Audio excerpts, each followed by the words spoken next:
उपमुख्यमंत्री अजित पवार आणि अर्थ खात्याचा आणि राज्य उत्पादन शुल्क विभागाचा पदभार घेतल्यानंतर आता सकाळपासूनच बैठकांचा धडाका सुरू केलाय। या बैठकींचा आढावा घेतलाय आमचे प्रतिनिधी निलेश बुधावले यांनी।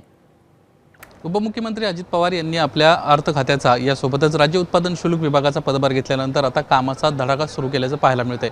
उपमुख्यमंत्री अजित पवार यांचं मंत्रालयातील 6व्या मजल्यावर हे दालन आहे। या दालनामध्ये आज सकाळपासूनच बैठका सुरू असल्याचं पाहायला मिळतंय। आज सकाळी साधारणपणे 9:15 वाजता उपमुख्यमंत्री अजित पवार यांचं मंत्रालयात आगमन झालं आणि त्यानंतर राज्य उत्पादन शुल्क विभागाची बैठक 9:15 वाजता अजित पवारांना घेतल्याचं पाहायला मिळालं।